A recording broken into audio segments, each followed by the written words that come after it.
শিক্ষার্থী বন্ধুরা, ইজি স্টাডির পক্ষ থেকে সবাইকে স্বাগতম। ইজি স্টাডির ইংলিশ লেকচার 6-এ আজকে আমরা আলোচনা করব সাবজেক্ট ভার্ব এগ্রিমেন্টের পার্ট 2 নিয়ে। তো বিসিএস সহ সকল প্রকার চাকরির পরীক্ষা, এসএসসি, এইচএসসি, জেএসসি, পিএসসি সহ শিক্ষা জীবনের সকল পর্যায়ে এই সাবজেক্ট ভার্ব এগ্রিমেন্ট থেকে আমাদের নানামুখী প্রশ্নের উত্তর করতে হয়। তাই সেসব বিষয়ে আমাদের ফুল মার্কস পেতে হলে অবশ্যই আমাদের এই সাবজেক্ট ভার্ব এগ্রিমেন্টের প্রিভিয়াস লেকচারটি দেখতে হবে এবং আজকের লেকচারটি দেখতে হবে, এবং আমরা সামনে এই সাবজেক্ট ভার্ব এগ্রিমেন্ট নিয়ে আরও একটি লেকচার থাকবে, সেগুলো দেখতে হবে। চলুন শুরু করা যাক।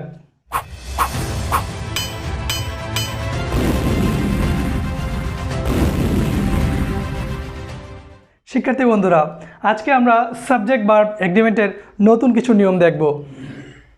শিক্ষার্থী বন্ধুরা, মনে রাখবেন, কোনো সেন্টেন্সে যদি পার্সেন্টেজ বা শতাংশ, ফ্র্যাকশন বা ভগ্নাংশ থাকে, তাহলে ওই সেন্টেন্সের ভার্বটি সবসময় এই পার্সেন্টেজ এবং ফ্র্যাকশনের যে পরবর্তী নাউনটি রয়েছে সেটা অনুযায়ী বসবে। আমরা একটি উদাহরণের মাধ্যমে বিষয়টি ক্লিয়ার করতে চাই। দেখুন শিক্ষার্থী বন্ধুরা, এখানে লেখা আছে যে 1/3 of the orange or oranges. শিক্ষার্থী বন্ধুরা, মনে রাখবেন, এক্ষেত্রে 1/3 পরে অরেঞ্জও হতে পারে এবং অরেঞ্জেসও হতে পারে। তো আমরা শুরুতে ধরে নিলাম এক্ষেত্রে যদি ওই সেন্টেন্সে 1/3 অফ দ্য অরেঞ্জ হয়, তাহলে আমি বলেছি যে ফ্র্যাকশন বা পার্সেন্টেজের পরবর্তী নাউন অনুযায়ী ভার্ব বসবে। তো এক্ষেত্রে আমাদের যদি নাউনটি অরেঞ্জ হয়, 1/3 অফ দ্য অরেঞ্জ হয়, তাহলে যেহেতু অরেঞ্জ হচ্ছে একটি সিঙ্গুলার নাউন, সেজন্য ভার্বটি হবে কি সিঙ্গুলার। তাহলে এখানে অ্যান্সারটা হবে 1/3 of the orange is eaten. শিক্ষার্থী বন্ধুরা, এবার আসি আমরা অরেঞ্জেস। খেয়াল রাখবেন, এক্ষেত্রে যদি 1/3 অফ দ্য অরেঞ্জেস হতো, সেক্ষেত্রে আমরা ভার্ব ইউজ করতাম আর। কারণ আমি বলেছি যে কোনো সেন্টেন্সে যদি পার্সেন্টেজ বা ফ্র্যাকশন থাকে, তাহলে সেটি তার ফ্র্যাকশনের পরবর্তী যে নাউনটি রয়েছে, যেমন অরেঞ্জেস, আর সেইটা অনুযায়ী ভার্ব বসবে। তাহলে এখানে যদি আমাদের পরবর্তী সেন্টেন্সে 1/3 অফ দ্য অরেঞ্জেস থাকতো, সেক্ষেত্রে আমরা ইজ না বসিয়ে আমরা ইউজ করতাম আর ইটেন। আমি আশা করি আপনারা বিষয়টি বুঝতে পেরেছেন। এবার আসি আমরা 2/3-এ। খেয়াল রাখবেন শিক্ষার্থী বন্ধুরা, যদি কোনো সেন্টেন্সে 1/3 থাকে বা 1/4 থাকে, 1/5 থাকে, সেক্ষেত্রে এই 1/3, 4-এর সাথে কখনো অ্যাজ বা ইয়েস যুক্ত হবে না। খেয়াল রাখবেন, যখনই সেটা 1-এর বেশি হবে, অতিরিক্ত হবে, 2/3 বা আপনার 2/5 বা 3/5 হয়, তখনই কিন্তু আমরা 2/3 না বলে আমরা বলবো 2/3 বা 2/5 না বলে আমরা বলবো 2/5। তো এক্ষেত্রে আমাদের এই থার্ড হবে না, হবে কি 2/3 of the Apple or apples. খেয়াল রাখবেন, এক্ষেত্রে আমরা অ্যাপলও যদি এই সেন্টেন্সে দিয়ের পরে যদি অ্যাপল থাকে, তাহলে অ্যাপল যেহেতু এখানে সিঙ্গুলার, সেজন্য ভার্বটা হবে কি ইজ সিঙ্গুলার। তাহলে আমরা বলতে পারি 2/3 of the Apple is eaten. যদি এই সেন্টেন্সে আমাদের এই নাউনটি যদি অ্যাপল না হয়ে যদি অ্যাপলস হতো, তাহলে আমাদের ভার্বটা কী হতো 2/3 অফ দ্য অ্যাপলস। অ্যাপলস যেহেতু প্লুরাল, সেক্ষেত্রে আমাদের ভার্বটিও হতো কি প্লুরাল। তো শিক্ষার্থী বন্ধুরা, আমরা এই যে ফ্র্যাকশন দেখে নিলাম, এবার আমরা একটু পার্সেন্টেজের রুলস দেখে নেই। 20% অফ দ্য স্টুডেন্টস। আমি বলেছি যদি পার্সেন্টেজ থাকে, তাহলে পার্সেন্টেজের পরবর্তী নাউন অনুসারে ভার্ব বসবে। তাহলে এক্ষেত্রে 20% অফ দ্য স্টুডেন্টস, তাহলে স্টুডেন্টসে এখানে এই অ্যাস দ্বারা একটা প্লুরাল নাউন বোঝাচ্ছে, সেক্ষেত্রে প্লুরাল নাউনের পরে প্লুরাল ভার্ব বসবে। সেক্ষেত্রে এখানে হ্যাজ না বসবে হচ্ছে হ্যাভ। তাহলে আমরা অ্যান্সারটা পাই 20% of the students have attended in the meeting. শিক্ষার্থী বন্ধুরা, আশা করি আপনারা এই আমাদের ফ্র্যাকশন অ্যান্ড পার্সেন্টেজের উদাহরণটি আপনারা বুঝতে পেরেছেন। তো এবার আমরা আসি আরেকটি এক্সাম্পলে। 3/4 of the work have or has been finished. শিক্ষার্থী বন্ধুরা, লক্ষ্য করুন, এখানে 3/4 অফ দ্য ওয়ার্ক, তাহলে এই নাউনটি কিন্তু একটা আনকাউন্টেবল নাউন। দি ওয়ার্ককে কখনো কাউন্ট করা যায় না, আর আমরা জানি আনকাউন্টেবল নাউনের পরে অবশ্যই ভার্বের সিঙ্গুলার ফর্ম ইউজ হবে। সেজন্য এখানে দি ওয়ার্কের পরে হ্যাভ না হয়ে হবে হ্যাজ। তো আশা করি বন্ধুরা, পার্সেন্টেজ এবং ফ্র্যাকশন নিয়ে পৃথিবীতে যে কোনো ধরনের প্রশ্ন আসুক, আপনারা সঠিক উত্তর করতে পারবেন। এবার আমরা রুল 10-এ আসি। এই আরেকটি গুরুত্বপূর্ণ রুল, খেয়াল রাখবেন ইউজ টু এর ব্যাপারে আমরা অনেক সময় কনফিউজড হয়ে যাই যে ইউজ টু এর পরে আমরা ভার্ব প্লাস আইএনজি ইউজ করব নাকি টু ভার্বের বেস ফর্ম ইউজ করব, তাই আমরা এখন ক্লিয়ার করব শিক্ষার্থী বন্ধুরা। খেয়াল রাখবেন কোনো সেন্টেন্সে যদি ইউজ টু থাকে এরপরে অবশ্যই ভার্বের বেস ফর্ম হবে। কখন? যখন এই ইউজ টুর পূর্বে কোনো ধরনের অক্সিলিয়ারি ভার্ব না থাকবে বা বি ভার্ব না থাকবে। এখন আমরা উদাহরণের মাধ্যমে বুঝতে চাই। এই সেন্টেন্সে আছে যে হি ইউজ টু, যেহেতু এই ইউজ টু এর পূর্বে কোনো ধরনের বি ভার্ব নেই, সেজন্য এই ইউজ টু এর পরে ভার্বের বেস ফর্ম ইউজ হবে।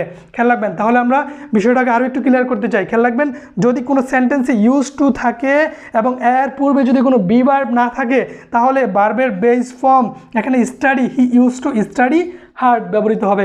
আবার আমরা ব্যতিক্রমী রুলগুলো দেখে নেই যে কোনো সেন্টেন্সে যদি ইউজ টু এর পূর্বে বি ভার্ব থাকে, বি ভার্ব কোনটা? অ্যাম, ইজ, আর, ওয়াজ, ওয়ার, এগুলো যদি থাকে, তারপরে যদি ইউজ টু থাকে বা তারপরে যদি গ্যাট থাকে বা গ্যাট ইউজ টু হয়, সেক্ষেত্রে আমরা ভার্ব প্লাস আইএনজি ইউজ করব। তো আমরা এখানে দুইটা রুল, একটা হচ্ছে বি প্লাস ইউজ টু আর একটা হচ্ছে গ্যাট ইউজ টু। এখানে দুইটা রুল শিক্ষার্থী বন্ধুরা। আমি বলেছি যে B plus use to, B মানে হচ্ছে এক্ষেত্রে অ্যাম, ইজ, আর, ওয়াজ, ওয়ার। তাহলে এই সেন্টেন্সে আমরা দেখতে পাই দে আর, আরটা হচ্ছে বি ভার্ব, এরপরে আছে ইউজ টু। তাহলে অ্যান্সার কী হবে? ইউজ টু এর পরে স্লিপ নাকি স্লিপিং? স্লিপিং হবে, কেননা আমরা বলেছি বি মানে হচ্ছে অ্যাম, ইজ, আর, ওয়াজ, ওয়ারের পরে যদি ইউজ টু থাকে তাহলে অবশ্যই পরবর্তী ভার্বের সাথে আইএনজি যুক্ত হবে শিক্ষার্থী বন্ধুরা। তাহলে এই কোয়েশ্চেনের অ্যান্সারটা হবে দে আর ইউজ টু স্লিপিং লেট। শিক্ষার্থী বন্ধুরা, এবার আসি আমরা গ্যাট ইউজ টু। এই গ্যাট ইউজ টু এবং বি ইউজ টুর ধরন একই। কোনো সেন্টেন্সে যদি গ্যাট ইউজ টু থাকে তাহলে তার পরবর্তী ভার্বটি অবশ্যই আইএনজি সহ হবে। তাহলে আমরা দেখতে পাচ্ছি হি গ্যাটস ইউজ টু, এরপরে লিসেন না হয়ে হবে কি লিসেনিং, যেহেতু এখানে গ্যাটস ইউজ টু রয়েছে। মনে রাখবেন, অর্থাৎ যদি শুধু ইউজ টু হতো তাহলে কিন্তু ভার্বের বেস ফর্ম হতো। যদি হি ইউজ টু হতো, এখানে গ্যাট থাকার কারণে এখানে ভার্ব প্লাস আইএনজি, এখানে আর থাকার কারণে এখানে ভার্ব প্লাস আইএনজি। আশা করি শিক্ষার্থী বন্ধুরা আপনারা এই ইউজ টুর ব্যবহারটি বুঝতে পেরেছেন এবং ইউজ টুর যে কোনো প্রশ্ন আপনারা উত্তর করতে পারবেন। এবার আসি আমরা রুল 11-এ। খেয়াল রাখবেন, আমরা জানি 1.5, এটা দ্বারা আমরা বুঝি যে দের মানে হচ্ছে এক এবং তার একের সাথে আরও অর্ধেক, মানে দের 1.5। কোনো সেন্টেন্সে যদি 1.5 থাকে এরপর নাউন প্লুরাল, নাউন অবশ্যই কী হবে? প্লুরাল, কিন্তু ভার্ব হবে কি সিঙ্গুলার। উদাহরণের মাধ্যমে বুঝতে চাই। দেখেন, বলেছি যে 1.5 এরপরে কী হবে? নাউনটি প্লুরাল হবে। তাহলে নাউন প্লুরাল মানে কি? এক্ষেত্রে নাউনের সাথে অ্যাস থাকবে বা প্লুরাল নাউন হতে পারে, যেমন অরেঞ্জ, অরেঞ্জের প্লুরাল ফর্ম কি? অরেঞ্জেস। তাহলে এক্ষেত্রে খেয়াল রাখবেন, আমি বলেছি যে 1.5 এর পরে অবশ্যই নাউনটি প্লুরাল হবে কিন্তু ভার্ব হবে সিঙ্গুলার। দেখেন বন্ধুরা, এখানে অরেঞ্জেস এরপরে আমরা অনেকেই মনে করবো যে অরেঞ্জেসের পরে আমরা আর দিয়ে দিই, অরেঞ্জেস আর রোটেন, কিন্তু মনে রাখবেন যেহেতু এখানে 1.5 রয়েছে সেজন্য অবশ্যই এখানে কি লিখতে হবে? 1.5 অরেঞ্জেস ইজ রুটেন। শিক্ষার্থী বন্ধুরা, আশা করি আপনারা 1.5 থেকে কোনো প্রশ্ন আসলে উত্তর করতে পারবেন। এবার আসি আমরা নতুন একটি রুলে, সেটি হচ্ছে দি গ্রেটার অ্যান্ড দি গ্রেটেস্ট। খেয়াল রাখবেন, কোনো সেন্টেন্সে যদি দি গ্রেটার বা দি গ্রেটেস্ট থাকে এর পরবর্তী যে নাউনটি সেইটা অনুসারে ভার্ব বসবে। সেই পরবর্তী নাউনটি যদি সিঙ্গুলার হয় তাহলে ভার্ব হবে সিঙ্গুলার। দি গ্রেটার এবং দি গ্রেটেস্টের পরবর্তী নাউনটি যদি প্লুরাল হয় তাহলে ভার্ব হবে প্লুরাল। উদাহরণের মাধ্যমে বিষয়টি ক্লিয়ার করতে চাই। দি greater part of the land. তাহলে শিক্ষার্থী বন্ধুরা লক্ষ্য করুন, এই দি গ্রেটার এর পরবর্তী যে নাউনটি দি ল্যান্ড, এই ল্যান্ডটি হচ্ছে সিঙ্গুলার, সেজন্য এখানে আর না হয়ে হবে কি ইজ কাল্টিভেটেড। তাহলে the greater part of the land is cultivated, not are cultivated. মনে রাখবেন শিক্ষার্থী বন্ধুরা। এবার আসি আমরা পরবর্তী এক্সাম্পলে, the greatest part of the students. তো খেয়াল রাখবেন, যেহেতু এখানে স্টুডেন্টস আমরা বলছি দি গ্রেটার এবং দি গ্রেটেস্ট পরে যদি ভার্ব নাউনটি প্লুরাল হয় তাহলে অবশ্যই ভার্বটিও প্লুরাল হবে। সেক্ষেত্রে আমাদের এখানে অফ দ্য স্টুডেন্টস এরপরে ইজ না হয়ে হবে কি আর। তাহলে আমরা এখানে টোটাল সেন্টেন্সটা বলতে পারি দি greatest part of the students are absent. শিক্ষার্থী বন্ধুরা, আশা করি এই দি গ্রেটার অ্যান্ড গ্রেটেস্ট নিয়ে আপনাদের কোনো পরীক্ষায় প্রশ্ন আসলে সঠিক উত্তর করতে পারবেন। এবার আসি আমরা রুল 13-এ। কোনো সেন্টেন্সে যদি ভার্ব, খেয়াল রাখবেন সবসময় ভার্ব রিলেটিভ প্রোনাউনের অ্যান্টিসিডেন্টকে ফলো করবে।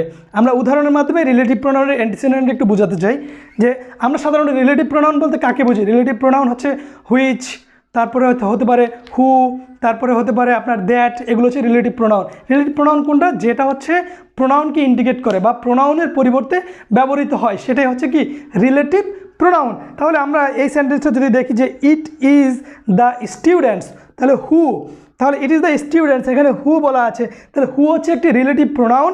হু এর পরে দেখেন একটি ভার্ব আছে হ্যাজ অথবা have.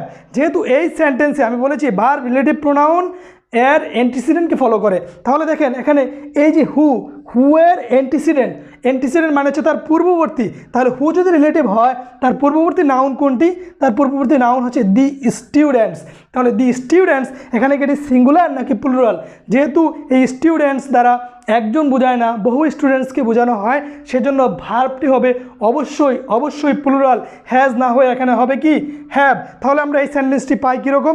It is the students who have decorated the room. তাহলে এবার আমরা নতুন আরেকটি এক্সাম্পলে যাই।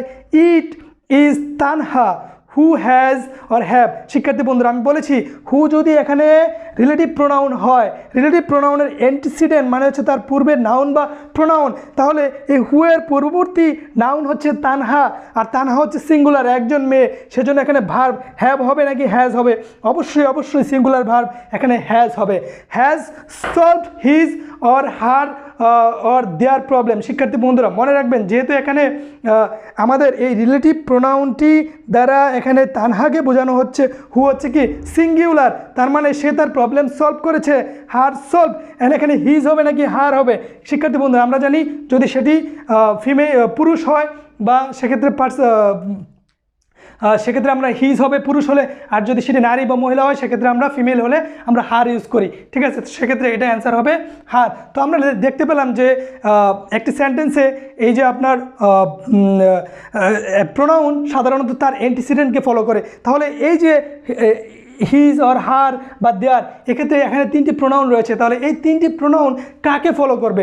এখানে তিনটি প্রোনাউন থেকে আমরা একটিকে সিলেক্ট করব, আর সেটা সিলেক্ট করবো তার অ্যান্টিসিডেন্টকে অনুযায়ী। তাহলে অ্যান্টিসিডেন্ট কি? তানহা।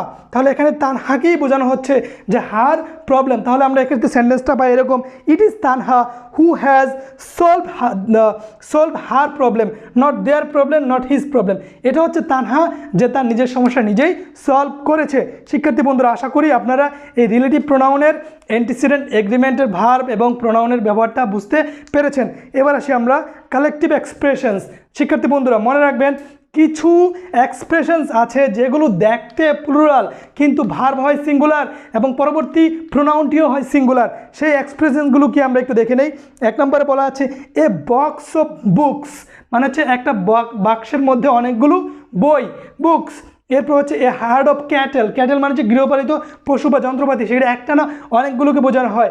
এ গ্যাগলস অফ গার্লস মানে হচ্ছে এক গ্রুপ গার্ল বা মেয়ে, বা এই স্কুল অফ ফিশেস বা ফিশ, এক ঝাঁক মাছ।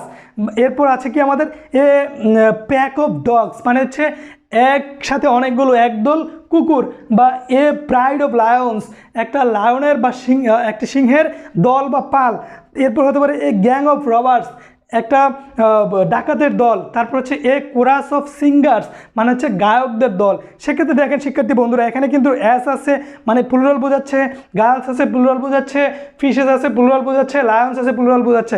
কিন্তু খেয়াল রাখবেন যদি এই কালেকটিভ এক্সপ্রেশনগুলো থাকে তাহলে অবশ্যই ভার্বটি সিঙ্গুলার না হয়ে ভার্বটি প্লুরাল না হয়ে ভার্বটি অবশ্যই সিঙ্গুলার হবে। আমি আবারও বলছি, যদি এই এক্সপ্রেশনগুলো থাকে তাহলে ভার্বটি প্লুরাল না হয়ে ভার্বটি অবশ্যই সিঙ্গুলার হবে। আমরা এক্সাম্পলের মাধ্যমে বুঝতে চাই। এ বক্স অফ বুকস, তাহলে যেহেতু আমি বলেছি যদি এ বক্স অফ বুকস থাকে মানে কালেকটিভ এক্সপ্রেশন থাকে তাহলে ভার্বটি হবে সিঙ্গুলার। তাহলে এখানে আর না হয়ে হবে কি is. A box of books is under the bed and. শিক্ষার্থী বন্ধুরা আমি বলেছি প্রোনাউন তার অ্যান্টিসিডেন্ট এগ্রিমেন্টকে ফলো করে বা অ্যান্টিসিডেন্টকে ফলো করে। সেক্ষেত্রে আমাদের a box of books is or under is or are, সেক্ষেত্রে আমরা ইজ বলবো, is under the bed and. যেহেতু বক্সকে আমরা সিঙ্গুলার ভার্ব হিসেবে এখানে ইউজ করেছি তার মানে এ বক্স, তাহলে এ বক্স কী হবে? এখানে ইট হবে নাকি দে হবে?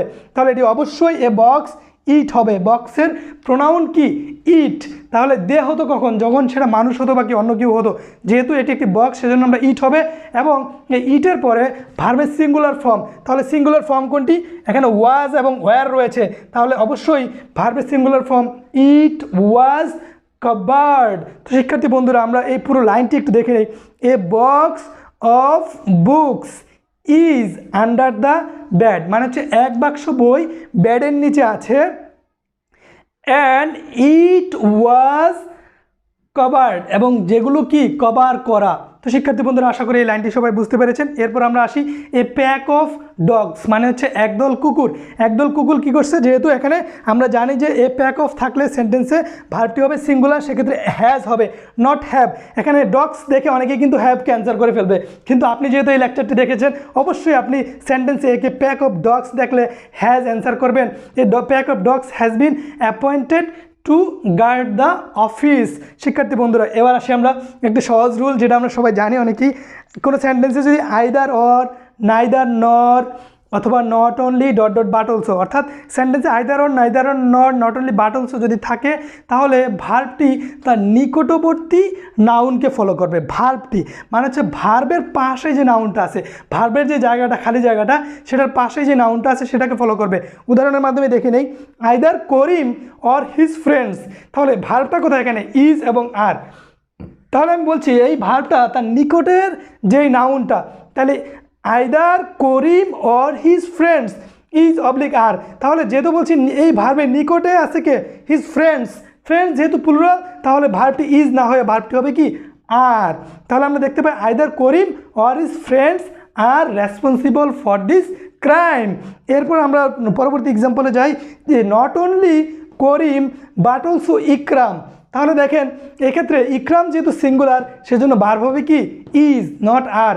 Not only Karim but also Ikram is responsible for this crime. তো শিক্ষার্থী বন্ধুরা আশা করি এই আজকের আমরা যেই রুলগুলো শেখালাম আপনারা সবাই বুঝতে পেরেছেন, এবং এই রুলসগুলো নিয়ে আপনাদের যদি কোনো ধরনের কোয়েরি থাকে বা আপনারা যদি কোনো কিছু না বুঝে থাকেন, তাহলে অবশ্যই আমাদেরকে কমেন্টস বক্সে জানাবেন। এবং আমাদের এই পরবর্তী ভিডিওতে আমাদের সাবজেক্ট ভার্ব এগ্রিমেন্টকে আমরা শেষ করে দেব, এবং পরবর্তী ভিডিও পাওয়ার জন্য অবশ্যই আমাদের চ্যানেলটিকে সাবস্ক্রাইব করবেন এবং বেল আইকনটি ক্লিক করে সবসময় আপডেটেড থাকবেন। শিক্ষার্থী বন্ধুরা আল্লাহ হাফেজ।